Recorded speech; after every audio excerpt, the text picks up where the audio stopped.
Fala aí, pessoal, como é que vocês estão? Vídeozão de domingo, cabelo cortado, barba feita. Não sei se esse é o primeiro vídeo que eu já apareço assim, mas eu precisava, tava na hora de cortar a juba que tava enorme, tirar aquela barba, tava toda branca aqui.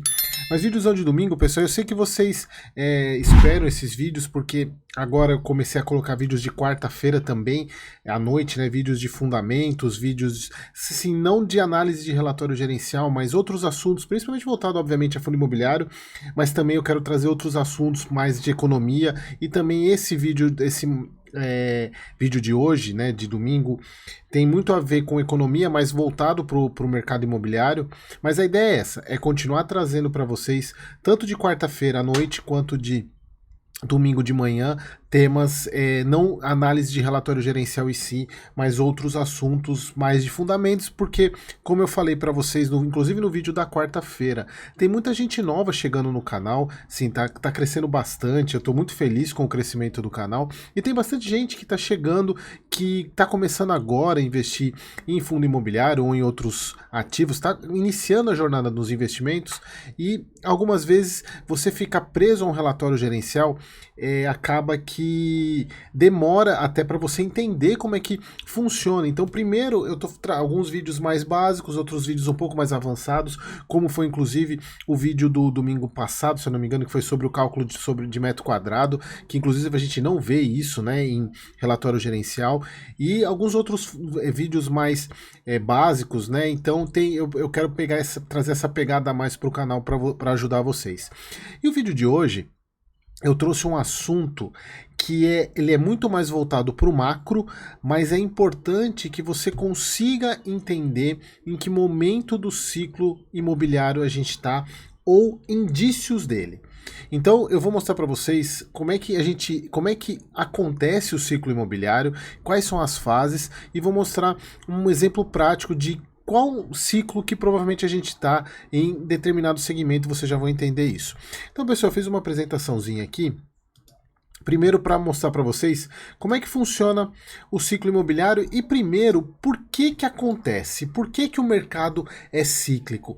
E aqui, pessoal, eu trago um ponto para vocês, porque o ciclo imobiliário, ele tem muita relação com o ciclo de mercado, com os ciclos, né, de recessão, ápice, expansão, depois recessão, ápice. Isso é natural que aconteça, e o ciclo imobiliário, ele tem muito a ver com o ciclo de mercado, momentos onde a gente está com a taxa de juro alta, a taxa de juro baixa, estímulo da economia, desestímulo da economia, mas o ciclo de mercado, ele tem uma particularidade que ele tem muito a ver com esse momento aqui. Existe um período de alguns anos para perceber o aumento da demanda e a entrega de novos empreendimentos imobiliários. O que que isso significa?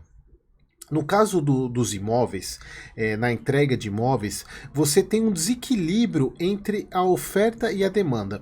Primeiro, pessoal, para vocês, quem não conhece, acho que todo mundo já deve ter ouvido falar de oferta e demanda, mas basicamente, pessoal, oferta é a quantidade de um bem ou serviço disponível, e a demanda é a procura por isso. Quando você tem um encontro entre os dois, você tem a formação em tese do preço. Quando você tem o encontro da curva de demanda com a curva de oferta, você tem a formação do preço, né? Aquilo que o mercado está disposto a pagar. Então, a oferta basicamente de imóveis é a quantidade de estoque, ou seja, a quantidade de imóveis disponíveis para ocupação, e a demanda é a procura por esses imóveis. Então, pessoal, existe um ponto no caso do mercado imobiliário que o mercado ele demora um pouco, ele tem um intervalo aí, um intervalo, onde o mercado ele demora para perceber o aumento da demanda. E não somente isso. Eu trouxe algumas ilustrações aqui para vocês entenderem, porque existe uma demanda, ou seja, procura por imóvel. Eu coloquei um rapazinho aqui, mas imaginem várias pessoas procurando imóvel. E aí, o que que acontece? As construtoras enxergam isso e começam a construir, porque você tem um aumento da demanda para uma oferta que é finita. Então você tem um aumento da demanda, o que que acontece? Eu preciso subir a oferta para atender essa demanda. Só que tem um ponto, a gente não está falando de um bem que você produz hoje e amanhã ele está pronto, a gente está falando de um imóvel que pode demorar de 1 a 2 até 5 anos para ficar pronto. Então existe esse intervalo entre a demanda aumentar, a percepção do mercado para atender essa demanda e, de fato, você chegar e atender essa demanda de fato como oferta. Percebam que a gente tem um período longo aqui e isso causa, esse é uma das principais causas do ciclo imobiliário. E aí eu vou mostrar para vocês que o ciclo imobiliário, ele tem muito, e na verdade ele não é um círculo, né? Ele funciona como se fosse ondas, né? E eu trouxe aqui a própria onda, o próprio ciclo de mercado incorporado ao ciclo imobiliário, que ele é composto basicamente por 4 fases: a expansão, o excesso de oferta, a recessão, a recuperação, e aí volta para a expansão, excesso de oferta, recessão, recuperação, e aqui o ciclo se retroalimenta. Então é assim que funciona. Então primeiro você tem a fase de expansão. Na verdade, quando eu falo primeiro, pessoal, escolhi uma das fases aqui para começar primeiro, porque na verdade o ciclo, qualquer uma das fases, ela pode ser a primeira. Como ele é um ciclo que se retroalimenta, então em qualquer momento um vai ser o primeiro e também vai ser o último, tá? Então, eu vou começar pela expansão. Quais são as características do ciclo imobiliário no momento de expansão? Demanda cresce mais do que oferta, ou seja, você tem mais pessoas procurando imóveis do que tem quantidade de estoque, então você tem muita procura. Lembrando da curva de oferta e demanda. A oferta é a quantidade de estoque imobiliário e a demanda é a procura por aquilo. Então você tem um aumento crescente, né, da demanda e ela ultrapassa a oferta. Aí você começa a ter uma forte atividade de construção, ou seja, você começa a ver empreendimento imobiliário sendo lançado, não pronto, tá, pessoal? A gente está falando de construção. Você vê um monte de empreendimento sendo começar, você vai ver placa de construção, você vai ver muita aqueles panfletos na rua, né? A gente vê as pessoas panfletando no sinal, vendendo aquele negócio, aqueles panfletos mostrando do empreendimento imobiliário na rua tal. Você vê muito isso, então tem uma forte atividade de construção. Os preços, obviamente, eles estão em alta porque você tem uma demanda maior do que oferta. Quando você tem uma procura maior do que um produto tem de disponível, naturalmente o preço vai subir. Pessoal, isso daí é a base da economia. Você tem uma oferta finita e uma demanda acima disso. O que acontece? O preço sobe. Naturalmente isso acontece. Então você tem preços em forte alta. Falta de novos imóveis, exatamente porque você tem menos demanda do que a oferta. E lembrando que eu falei para vocês no começo, essa percepção da construção dos imóveis, que é a forte atividade de construção, lembra, o imóvel não fica pronto. Eles estão consumindo agora os imóveis que já foram prontos, foram construídos antes. Então, você tem a falta de novos imóveis, e é até por isso que o preço sobe. E aí você chega na vacância mínima histórica. O que é vacância, né, pessoal? A gente lembra o que é vacância, é espaço vago. Então você tem a mínima vacância, ou seja, ocupação maior. E aí você pode estar se perguntando, Eric, como é que eu sei que a vacância mínima está na mínima histórica? Você não vai saber. Você só vai saber depois que ela acontece. Então, em alguns momentos, em alguns pontos, esses indicadores são indicadores atrasados, ou seja, a situação já aconteceu e o indicador aparece. Então, quando você vê numa curva de vacância, ela terminando e ela começa a subir, significa que você já passou da vacância mínima histórica. Então, em tese, você estava num momento de expansão virando para um momento de excesso de oferta, que é o pico. Ou seja, grande quantidade de obras entregues, você vai tendo entrega de obra, os preços começam a ficar estáveis, porque o que acontece, pessoal? Lembra que eu falei para vocês? Você tem uma oferta aqui e uma demanda crescente. A demanda ela se estagna porque a oferta chega e acompanha, porque você está tendo mais entregas e a oferta equivale. Aí você estabiliza. Você não aumenta mais o preço porque você está estabilizando a quantidade de oferta e demanda.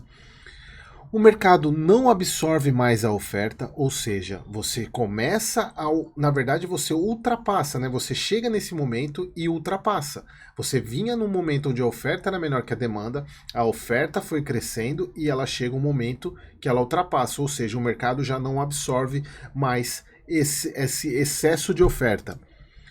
As novas construções, obviamente, diminuem, porque se você tem estoque, você construtora, constrói um prédio e você percebe que ele não está sendo vendido, qual vai ser o seu estímulo para construir um novo? Não tem, porque você ainda tem estoque para sair.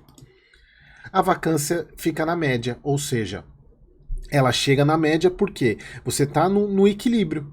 Então você não tem mais tanta procura e nem tanta oferta, você meio que estabiliza.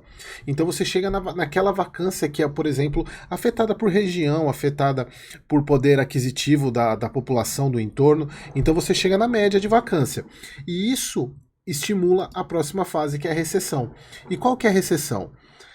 O estoque de imóveis novos crescente, a demanda diminui, e aqui um ponto, antes de ir para o próximo, só para ficar claro, quando eu falo estoque de imóveis crescente, lembra sempre do conceito que é o estoque.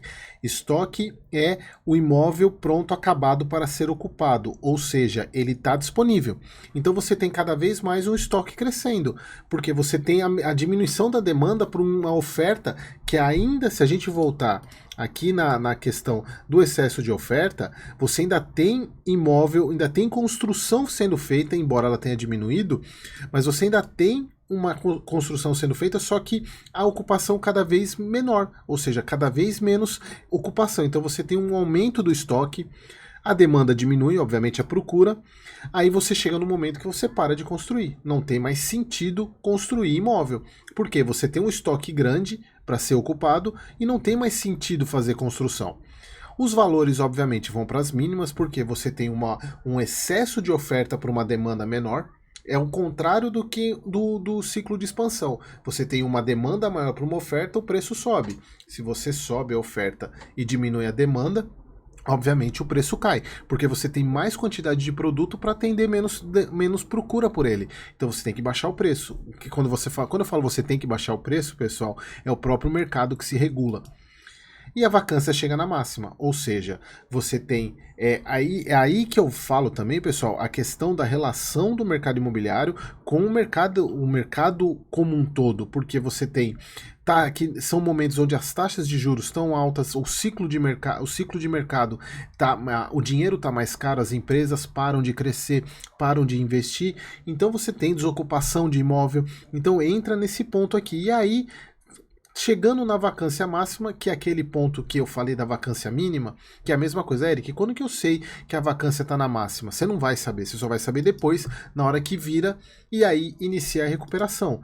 Você está na vacância máxima, a demanda começa a aumentar, recuperação dos preços de aluguel, pequena retomada da construção, e a vacância volta para a média histórica. E aí a gente volta para o ciclo de expansão. Pessoal, é simples desse jeito, mas na prática é difícil de você conseguir enxergar e ver em que momento tá. Exatamente porque, pessoal, a gente está falando de um segmento num segmento imobiliário onde a gente tem subsegmentos. Você tem segmentos subsegmento de laje corporativa, você tem de shopping, você tem de residência, você tem de galpão logístico, onde cada um deles vai ter um ciclo diferente. Obviamente, pessoal, existe um ciclo grande imobiliário, onde todos os outros subciclos, em tese, estão dentro dele, mas cada um vai viver um momento diferente. Então isso é importante que vocês entenderem. E aqui, pessoal, eu peguei aquele gráfico e eu fiz só para vocês entenderem, quando a gente está no momento de expansão até o excesso de oferta e na fase de recuperação, é bom para o proprietário. O que significa bom para o proprietário? Proprietário do imóvel, quero alugar esse imóvel, quanto mais a procura, eu tenho o meu imóvel ali, eu tenho um aumento da demanda, obviamente é bom para mim. Por quê? Eu vou subir o meu preço, porque eu vou ter mais pessoas procurando o meu imóvel, para comprar, ou para. Quando eu falo aluguel, e entendam também a parte de venda. Já na questão da recessão, a término do excesso de oferta e na recessão até o início da recuperação, é bom para o inquilino. Por quê? Eu tenho uma quantidade enorme de imóvel disponível, eu posso escolher, eu vou negociar preço. O preço, a vantagem está no inquilino e o comprador, tá, pessoal? Entenda o inquilino e comprador.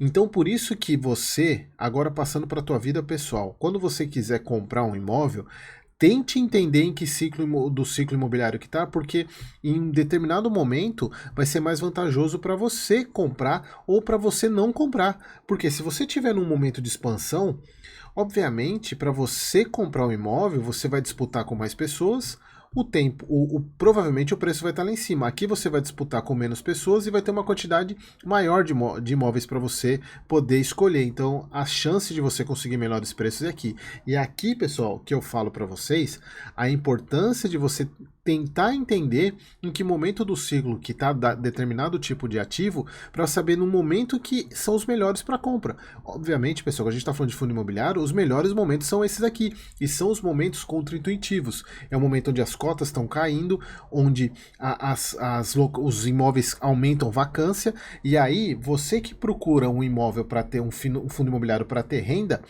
você vai buscar aquele imóvel que tem menos, com uma vacância grande. E aí você vai falar, pô, qual é o sentido de eu investir nele se eu não vou ter a renda porque ele está vazio? Mas pensando, a gente está num momento ruim, então esse imóvel vai se recuperar. Então o momento de comprar é agora, porque na hora que ele tiver 100% alugado, obviamente o preço dele não vai ser mais o que está hoje. Então isso é muito importante que vocês entendam. Aqui, pessoal, eu fiz um slide bonitinho mostrando o emocional do ciclo imobiliário, né? Na parte de expansão, da parte de excesso de oferta, recessão e na recuperação. Você tem lá o otimismo, animação, excitação, euforia. A tolerância começa a ansiedade, negação, medo, pânico, raiva, a depressão, e aí começa a esperança, alívio e volta para o otimismo. Eu fiz foi bonitinho aqui para mostrar a parte emocional do ciclo, porque, pessoal, as pessoas perguntam, Eric, se você está falando isso e parece ser tão básico as coisas, por que os ciclos ainda acontecem? Isso vale tanto para o ciclo imobiliário quanto para o ciclo de mercado como um todo. Se a gente sabe que o mercado vai ficar excesso de demanda, vai cair o excesso de demanda vai aumentar os preços, depois vai ter um excesso de oferta, vai cair os preços. Por que essas coisas acontecem se é tão fácil que eu digo, se é tão previsível que isso aconteça? Exatamente por causa da emoção, pessoal. Porque muitas vezes, primeiro, as pessoas acreditam que o ciclo não vai se repetir do jeito que ele era antes, e ele vai se repetir. Pode ser que demore ou não, mas ele vai se repetir. E aí as pessoas ficam mais confiantes, que entra toda essa parte aqui, né? A pessoa fica mais confiante, animada, aí chega na euforia, falando, isso não vai acontecer mais, é na hora que acontece. Então, por isso que os ciclos, eles acontecem desde que o mundo é mundo e vão continuar acontecendo, pessoal, porque eu só entendo em um momento que esses ciclos não vão acontecer, a partir do momento que a gente só tiver robô negociando, que não tem emoção. A partir do momento que você coloca emoção, o ciclo, tanto imobiliário quanto de mercado, vai existir. E agora, pessoal, eu quero ir para a parte prática, eu quero mostrar dois documentos, na verdade um documento e um site para vocês, e aí eu quero que vocês deixem aqui nos comentários em que ciclo que vocês, na que fase do ciclo que vocês acham que a gente está. O primeiro que eu quero trazer, pessoal, é um estudo do FIPZAP, que eles fazem um estudo do mercado imobiliário, né, falando sobre, eles fazem uma pesquisa muito grande, a gente está falando agora do segundo trimestre de 2024, eles fazem uma pesquisa grande, né, com vários perfis de compradores, de proprietários, investidores, porque eles pegam compradores que adquiriram imóveis nos últimos 12 meses, compradores em potencial que pretende adquirir em 3 meses, proprietários que adquiriram há mais de 12 meses e o perfil investidor. Mas, pessoal, o que eu quero trazer aqui para vocês? A questão da percepção de preço. E aí, se a gente pegar aqui a percepção de preço, a percepção sobre o preço entre compradores, respondentes que adquiriram imóveis, 67% deles acreditam que os preços estão altos ou muito altos. Se a gente for para percepção de compradores em potencial, aumenta ainda mais, para 79%. E se a gente for para os que possuem imóvel próprio, 66%. E o que a gente tira disso, pessoal? Lembra lá da apresentação que eu fiz? Em que momento onde os preços estão nas máximas ou em altura, subindo? Na expansão. Então, esse é um indicativo que provavelmente, no caso de mercado de residencial, ou a gente está vivendo um ciclo de expansão. E isso, pessoal, é corroborado por esse estudo aqui da Câmara Brasileira de Indústria e Construção. Olha só, foi dia 19/8 que saiu esse dado, né? Ó, vendas de imóveis batem recorde no segundo trimestre e crescem 17,9%. Falam, somente a Minha Casa Minha Vida vendeu 46% a mais do que no mesmo período. É que eles falam sobre a questão dos dados, né? Ó, Câmara Brasileira da Indústria e Construção informou nessa segunda-feira que o mercado imobiliário registrou um aumento de quase 18% nas vendas de unidades residenciais novas. Aí eles falam, com 53 milhões de VGV, é 20... Se você não sabe o que é VGV, procure no meu canal, escreva VGV, que vai ter um vídeo só sobre isso, que é o valor geral de venda, que no mesmo intervalo de 2023. Então, pessoal, aqui a gente consegue entender, mostrar que, eles falam aqui, ó, segundo o Correio, o mercado está em fase de crescimento e mantido o cenário atual, a tendência é um segundo semestre positivo. Então, pessoal, aqui para a gente fechar o vídeo, pelo que a gente observou nessas informações, dá a entender que o segmento de residência está em expansão. Isso significa que todo o mercado imobiliário está em expansão? Não. Porém, se a gente pegar quem me acompanha aqui, eu trouxe alguns dados, principalmente de logística, algum tempo atrás, também me parece que o segmento de logística está em expansão. E, por exemplo, o de lajes corporativas, ele está saindo da recuperação e iniciando a expansão. Aí você pode estar se perguntando, Eric, então quer dizer que se o mercado está em expansão, significa que daqui a pouco ele vai virar para recessão? Ele vai chegar no excesso de oferta e vai virar para a expansão, então eu não devo mais investir no mercado imobiliário, esperar chegar na recessão para eu poder começar a investir? É o pior erro que você pode fazer. Por quê? Primeiro ponto. Primeiro, a gente tem que entender que nem todos os segmentos estão nessa fase. Outro ponto. Mercado imobiliário, aquelas fases do ciclo, elas podem demorar anos.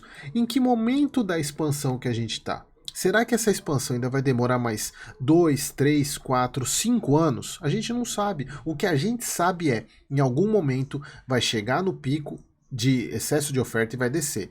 Mas há quanto tempo? Aí você vai ficar se baseando nessa ideia, falando, pô, daqui a pouco vai virar, e esse daqui a pouco nunca chega, e você perdendo a oportunidade de investir. Então, pessoal, o ciclo é importante para você entender, para você se posicionar, mas nunca achem que você vai acertar quando a fase vai mudar. Sempre estejam investindo e sempre invistam, mas acompanhem. Porque se você chegar num momento onde a vacância começa a diminuir demais, você não tem mais para onde o fundo crescer, ou você começa a ver que não tem, porque a gente pode ver, vocês que me acompanham aí já sabem, por exemplo, o BTG acabou de comprar um monte de imóvel, o HGRU está terminando a emissão, então a gente vê que ainda tem muito caminho pela frente. Então, na minha visão, eu entendo que nós estamos no início da expansão ainda. Então, existe muito para crescer, mas aí você pode falar, Eric, então quando eu entender que está na hora, eu preciso vender? Talvez não, você não precisa vender. O que você pode fazer, talvez, é reduzir um pouco seus aportes, começar a mudar de classe, mudar para outros ativos, colocar em renda fixa, que seja, para depois você voltar a aportar. Mas o que não pode você tomar decisão, falar, pô, eu tô no ciclo de expansão e daqui a pouco vai virar, então eu vou perder, eu vou vender tudo agora porque vai cair e lá na frente eu vou comprar. Esse lá na frente pode ser daqui 10, 15 anos, pessoal, porque o mercado imobiliário é muito demorado. O investimento no mercado imobiliário é muito demorado. Então, tomem isso só como uma ideia para vocês entenderem sobre os ciclos, se posicionarem sobre os ciclos, mas nunca tomarem decisão dessa de sair vendendo ou sair comprando tudo, tá? Porque as fases do ciclo, elas são muito demoradas e pode ser que a fase demore, porque tem um estudo, eu não achei esse estudo, eu quero ver se eu acho e trago para vocês, porque tem um estudo, acho que é da Reuters, se eu não me engano, que ela fez um estudo de mercado imobiliário, que 2020, que quando foi o ano da pandemia, o ciclo ele voltou, ele estava vindo para uma expansão e ele voltou para a recessão. Então isso só acontece nesses momentos como a gente teve da pandemia, mas pode acontecer. Então a gente não sabe o que vai ser. Eu quero que vocês olhem e comecem a pensar e olhar o macro, não somente o micro, não somente o relatório gerencial, estudar o fundo imobiliário, mas observem o macro, porque qualquer vantagem que você tiver, você vai se diferenciar muito de outros investidores. Beleza, pessoal? Então, foi mais um vídeo de conceito, espero que vocês tenham gostado. Quarta-feira volto com vídeos mais, não de relatório gerencial, mas mais de conceitos e provavelmente acho que nessa quarta-feira eu venho com mais um top 3 aí. Beleza, pessoal? Então, bom domingo para vocês e espero vocês no próximo vídeo.